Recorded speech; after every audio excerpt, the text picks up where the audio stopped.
Hello प्यारे दोस्तों, कैसे हो आप सब। उम्मीद करता हूँ बेहद स्वस्थ हैं, मस्त हैं। आज का जो वीडियो सेक्शन होगा that is called mechanism of dehydration of alcohol. तो कल जहां वीडियो सेक्शन छोड़ा था हमने उसी वीडियो सेक्शन को कंटिन्यू करते हुए नजर आएंगे।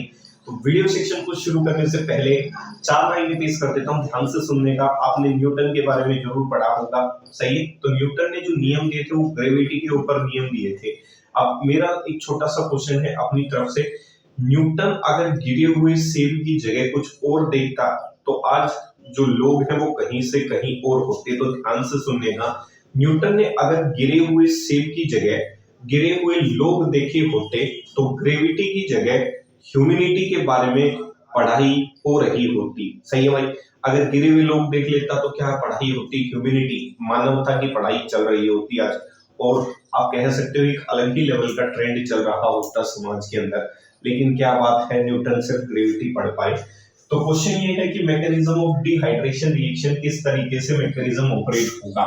तो सबसे पहला केस हमने किया था, केस नंबर फर्स्ट, 110 डिग्री के ऊपर एट 110 डिग्री सेल्सियस। सही है। अब देखो ध्यान से, 110 डिग्री सेल्सियस पे with excess of sulphuric acid, excess of H2SO4, H2SO4 की मात्रा क्या रही होगी, ज्यादा। तो देखो H2SO4 नाम का कंपोनेंट रहा होगा, वो टूटा होगा किसमें, H प्लस और HSO4 माइनस के अंदर। अब देखो HSO4 जो है इसे मैं कैसे लिख सकता हूं, हाइड्रोजन जो सल्फेट है इसे मैं कैसे लिख सकता हूं, इसे मैं ऐसे लिख सकता हूं O नेगेटिव SO2OH। हाँ या ना, ये बताओ भाई। है तो क्या ये HSO4 नेगेटिव, इसको ऐसे लिख सकता हूं ना भाई। ये नेगेटिव चार्ज क्या कह रहे हैं, चार ऑक्सीजन में से किसी एक ऑक्सीजन पे नेगेटिव चार्ज मौजूद है, मैंने वो ऑक्सीजन इसके साथ लगा दिया नेगेटिव चार्ज। ये हो गया SO2OH। पढ़ के देखो HSO4 क्या हो गया, नेगेटिव। H प्लस जो है वहां अटैक करेगा केमिस्ट्री में जहां इलेक्ट्रॉन डेंसिटी क्या है, ज्यादा है। तो अटैक हमेशा हाई इलेक्ट्रॉन डेंसिटी से क्या होगा बाबू, लो इलेक्ट्रॉन डेंसिटी की तरफ होगा। जैसे ही इसमें हमला किया, प्रोडक्ट बन गया CH3CH2 O plus H2 ion. Step number 3 क्या कहता है, अब जो भी ये प्रोडक्ट बना CH3CH2 O प्लस H2, इसके ऊपर कौन अटैक कर दे, OSO2OH।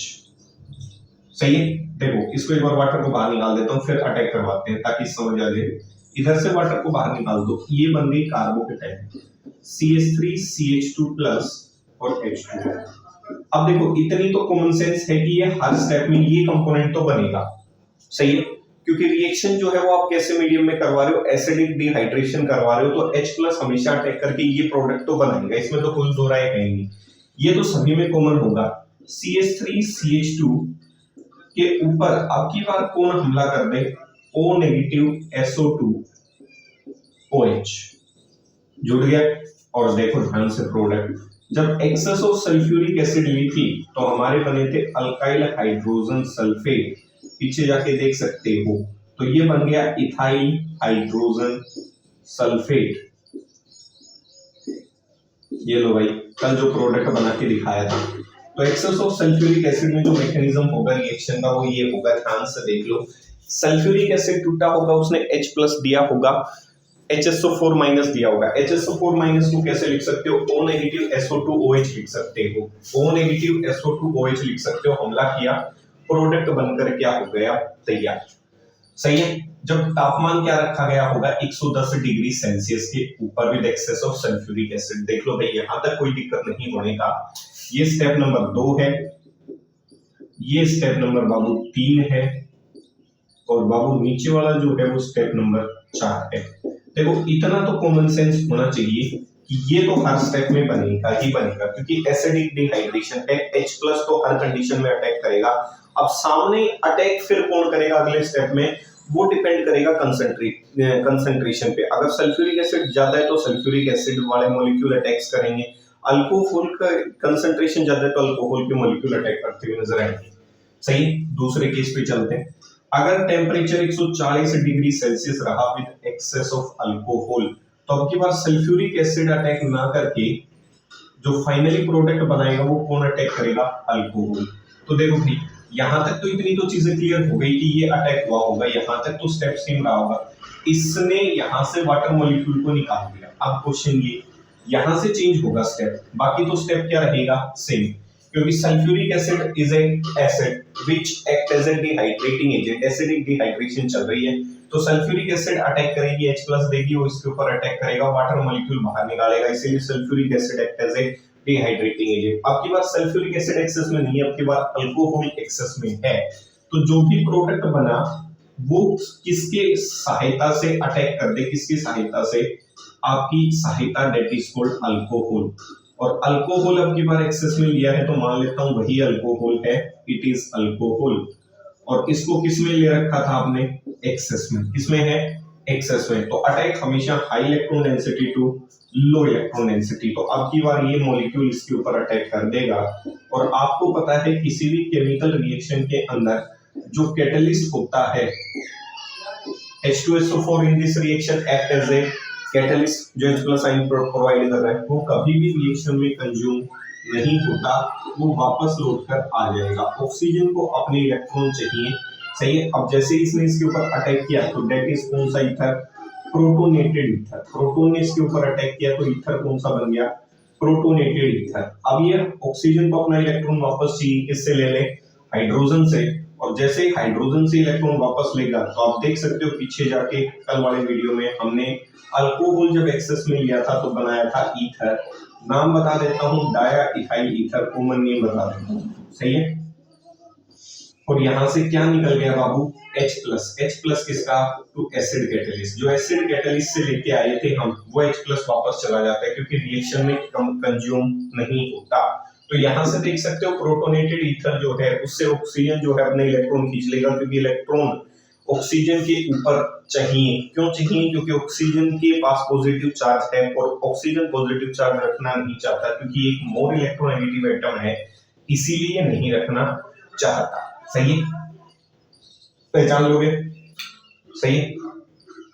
ध्यान से सुनने का, तो एक बात सुनो फिर इसी बात पे देखो, सही है। कभी भी जीवन में किसी से उम्मीद नहीं लगानी चाहिए। क्यों, अब कोई उम्मीद न रही इस जमाने से, सब जो छोड़ जाते हैं किसी न किसी बहाने से। फिर सुनो, अब कोई उम्मीद नहीं इस जमाने से, सब छोड़ जाते हैं किसी न किसी बहाने से। सही है, तो उम्मीद ना रखें मेरे भाई। सही, केस नंबर 2 था भाई, ध्यान से देखो, ध्यान से कोई जल्दबाजी नहीं। तो अब की बार अल्कोहल मॉलिक्यूल अटैक करता हुआ नजर आएगा। सही है, छोटा सा सेक्शन है, नुन्नू सा। अगर चीजें पसंद आती हैं भाई, तो हाथ जोड़कर विनम्र निवेदन है कि चीजों को शेयर जरूर करें, और उन ग्रुप्स में शेयर करें भाई जो पढ़ने वाले हैं, जिनको आवश्यकता है। ऐसा नहीं है कि देश में आप ही, हम ही अच्छा पढ़ा रहे हैं, बहुत बड़े बड़े लोग, बड़े बड़े विद्वान लोग हैं, लेकिन एक छोटा सा सपोर्ट अपनी तरफ से करने की कोशिश कर रहे हैं। क्या पता मुहिम कामयाब हो जाए, नहीं भी होती है तो कोई दिक्कत नहीं इस चीज में। सही, देखो 110 के बाद ये कौन सी डिहाइड्रेशन थी, सारी इंटरमोलिकुलर डिहाइड्रेशन, कहीं भी इंट्रा नहीं आई। सही, इसके बाद चलती है कौन सी, डेट इज कॉल्ड इंट्रा। कौन सी चलती है, 170 degree Celsius, at 170 degree Celsius. ना अल्कोहल एक्सेस में, ना ये। अब की बार तापमान को ही बढ़ा दिया मैंने, किसको बढ़ा दिया, तापमान को। अब देखो यहां तक तो कार्यक्रम, रंगारंग जो कार्यक्रम है इसका ठीक चला होगा। सही, यहां तक चीजें क्लियर हो गई, हाँ या ना, सही। अब देखो ध्यान से, इंट्रामोलिकुलर की जो कहानी है वो क्या है, वो सीधी सीधी सी ये है, ये कंपोजिशन बनी।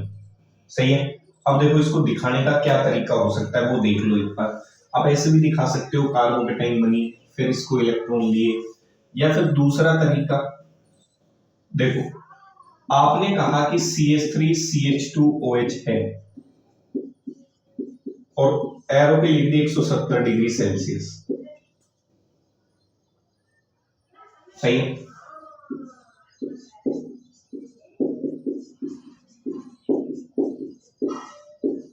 क्लियर हो गया। देखो ऐसे हो सकता है ना,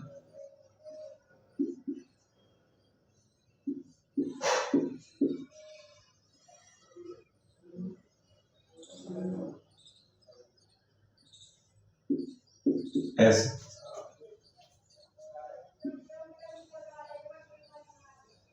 इसका H उसका OH।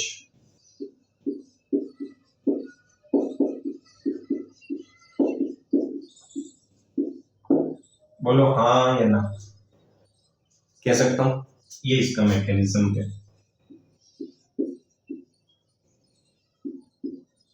कार्बोकेटाइन वाले से भी कर सकते हो, देखो ये बना था ना उत्तर,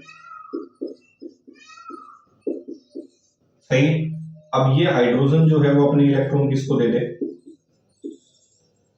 ऐसे भी हो सकता है। H प्लस कहां चला जाए, टू एसिडिक कैटलिस्ट। जो पीछे बनाया था हमने CH3 CH2 प्लस, ये इलेक्ट्रॉन इसको दे दे, CH2 डबल बॉन्ड CH2 इसमें कन्वर्ट कर दे, ये भी संभावना हो सकती है। ऐसा नहीं है ये संभावना नहीं है, ये भी है मैकेनिज्म, ये भी हो सकता है। पहचान लोगे। तो भाई ये छोटा सा वीडियो सेक्शन था मेरी तरफ से, उम्मीद करता हूँ आपको पसंद आया होगा।